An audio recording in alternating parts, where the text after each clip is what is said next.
Dr. Martin Luther King Jr. Keep Moving from This Mountain, addressed at Spelman College on 10 April 1960 concerning the mountain of violence. Finally, we have been in the mountain of corroding hatred and crippling violence long enough. We have been in this mountain for centuries because men have gone to war and have fought numerous wars. Battlefields of the world have been painted with blood. We know about it. We know about this mountain because violence is the inseparable twin of Western materialism, the hallmark of its grandeur. We know about this mountain. We have all been in it long enough. I am convinced if we fail to move out of this mountain, we will be plunged into the abyss of annihilation. This means not only on the local scale, we must move out of it on the international scale. There was a time when we fought wars and felt they were just wars. I must admit, at one point in my intellectual pilgrimage, I justified war, certainly as a sort of negative good in the sense that it blocked an evil force, a totalitarian force. I have come to believe firmly now that war can no longer serve even as negative good because of the potential destructiveness of modern war. There was a time when we had a choice of violence or non-violence, but today it is either non-violence or non-existence. And so the nations of the world must get together. In Geneva, they must get together. At the summit conference, they must get together to bring an end to the armament race, to bring about universal disarmament, and to set up a sort of world police force. This is a matter of survival now. Talk about love and nonviolence may have been merely a pious injunction a few years ago. Today it is an absolute necessity for survival of our civilization. Also in the racial struggle, this is vitally important to our nation and to other nations. We must come out of the mountain of hatred and violence. This is why I'm convinced that as we stand up for the freedom and as we stand for the justice, we must always struggle with the highest weapons of dignity and discipline. We must never use weapons of hatred and violence. Men have thought over the years that either they would have to fight their oppressions or would have to acquiesce and surrender. You have seen the type of people who felt the only way to deal with oppression was to accept it. Sometimes you will hear somebody singing, "Been down so long that down don't bother me." This is how some people adjust. They get exhausted in the struggle and they give up and they are free. They achieve the freedom of exhaustion. Then others have felt that the only way to deal with oppression is to stand up with violence and get ammunition and weapons of violence to deal with an evil system and an evil opponent. I say to you today, there is another way that combines the best points of both of these and avoids the evil points of both. And that is what we call non-violent resistance. For here you have discovered a way of struggle which combines the militant and the moderate, a way of struggle that combines the realistic and the idealistic, a way of struggle that combines the calm and courageous. You need not bow to hate. You need not bow to violence, for you have now discovered another way and another approach. It comes from the long Christian tradition, Jesus of Nazareth himself, coming down through Mahatma Gandhi of India, who took the love ethic of Jesus Christ and made it as effective as social political force and brought about the transformation of a great nation, achieved freedom for his people.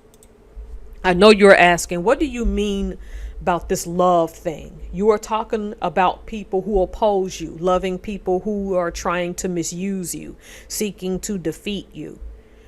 In what world are you trying to say? That is impossible. Since these questions are often raised, I have to pause quite often to explain the meaning of love in this context. It's interesting that the Greek language comes to our rescue and our aid at this point. You know the Greek language. There are 3 words for love. One is eros. Eros is a sort of aesthetic love. Plato talked about it a great deal in his dialogue, The Yearning of the Soul for the Realm of the Divine. It has come to us to mean a sort of romantic love, in that sense that all know eros because we have experienced it and have lived with it. We have read about it in all of our beauties of literature. I would imagine Edgar Allan Poe was talking about Eros when he talked about the beauty, his beautiful Annabel Lee with the love surrounded by a halo of eternity. In a sense, Shakespeare was talking about Eros when he aid. Love is not love which alters when its alteration finds or bends or removes the remover to remove. Oh no, it is an ever fixed mark that looks on tempest and is never shaken. It is a star to every wandering bark. These are beautiful words of Shakespeare. They express something of the meaning of love. Then there's another word, philia, which is a sort of intimate affection between personal friends. In a sense, this is the sort of love that you have for your roommate, the persons that you like and eat dinner with, and the persons you like to talk to on the phone. You have this intimate feeling of love because you like them and because there's something that you have in common on this level. You love because you are loved. It is a reciprocal love. Then the Greek language comes out with another word, agape.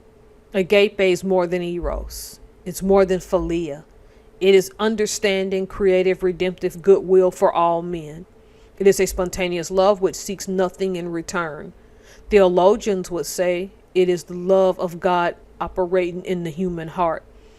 When you rise to love on this level, you love men not because you like them, not because their ways appeal to you, not because they have any particular meaning to you at the moment, but you love them because God loves them.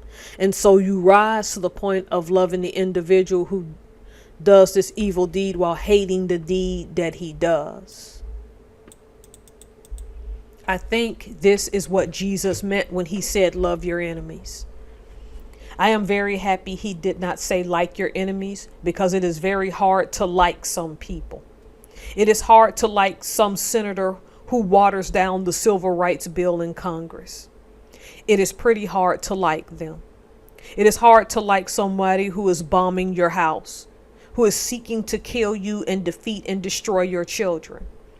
It is difficult to like them, but Jesus says love them, and love is greater than like. Love is creative, redemptive goodwill for all men. When men rise to live on this level, they come to see all men as children of the Almighty God, and they can look in the eyes of the opponent and love him in spite of his evil deed. I believe if we follow this way, we will be able to achieve not only desegregation, which will bring us together physically, but also integration, which is true intergroup, interpersonal living.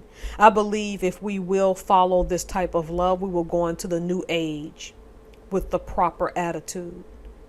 We will not go believing in any philosophy of black supremacy, for black supremacy is as dangerous as white supremacy. God is not interested merely in the freedom of the whole human race. It is this type of love which will keep our attitudes right so that we will continue to struggle for first-class citizenship, never using second-class methods to gain it. We will move out of these mountains that have so often impeded our progress, the mountain of moral and ethical relativism, the mountain of practical materialism, the mountain of corroding hatred, bitterness, and violence, and the mountain of racial segregation. We will be able to build a new world. And I say to you this afternoon, as you look ahead to the days to come, always have faith in the possibility of getting over to the promised land. Don't become a pessimist and feel that we cannot get there. It is difficult sometimes. It is hard sometimes, but always have faith that the promised land can be achieved and we can possess this land of brotherhood and peace and understanding. I do not give you this element of faith as superficial optimism. I do not stand here as a detached spectator. As I say to you this afternoon, have faith in the future. I speak as one who lives every day amidst the threat of death. I speak of one who has had to stand often amidst the surging murmur of life's restless sea. I speak as one who has been battered often by the justling winds of adversity, but I have faith in the future. I have faith in the future because I have faith in God, and I believe there is a power, a creative force in this universe seeking at all times to bring down prodigious hilltops of evil and low, gigantic mountains of injustice. If we will believe this in our struggle alone, we will be able to achieve it. Keep moving. For it may well be that the greatest song has not yet been sung. The greatest book has not been written. The highest mountain has not been climbed. This is your challenge. Reach out and grab it and make it a part of your life. Reach up beyond cloud-filled skies of oppression and bring out blazing stars of inspiration. The basic thing is to keep moving. Move out of these mountains that impede our progress so to this new and noble, marvelous land. Langston Hughes said something very beautiful in Mother to Son. Well, son, I tell you, life for me ain't been no crystal stair. It's had its tacks in it, splinters, boards torn up, places with no carpets on the floors, bare. But all the time, it's been a climbing on reaching landings and turning corners or sometimes going in the dark where there ain't been no light. So, boy, don't stop now. Don't you sit down on the steps, 'cause you'll find it's kind of hard. For I see going, boy, I see climbing, and life for me ain't been no crystal stair. Life for none of us has been a crystal stair. But there is something we can learn from the broken grammar of that mother, that we must keep moving. If you can't fly, run. If you can't run, walk. If you can't walk, crawl. But by all means, keep moving. I want to address 3 points in this final part of the speech, and I sincerely hope you guys read it. Go read it more than once. I think I've read it 2 times because I think it's one of MLK's better speeches. But let me go ahead and say of this mountain, it is the one that I disagree with the most. I think the fact of the matter is no one should condone violence. Violence should never be your first resort. But there's this thing called an adrenaline. Life just happens. And I think violence is just a part of human nature. I don't have to like it. You don't have to like it, but it's there. So I'm going to ask a question. My first of the 3 points is there ever a time when violence is necessary? Again, for some people, this is straightforward. For some, it'll be nuanced. So put in the comment section without going after any one race of people, because that's not meant to be a racist question, though in his time it was hard to avoid race. So keep it classy in this comment section. Given now what we know post-civil rights, have our current movements like Black Lives Matter, have they been helpful? Yes or no? And you can also put that in the comment section. Finally, do you agree or disagree on MLK's stance on nonviolence? And I'd be curious to see all of you guys' comments on that as well. Well, thanks for this series. Again, if you didn't read the speech, I encourage you to read it, get your own interpretation of it. I think this is one of his better speeches about mountains as metaphors. And again, I would advise you guys read Brianna Waite's book, The Mountain Is You, because mountains also represent your own life. All right. Thank you guys for listening. Have a good one.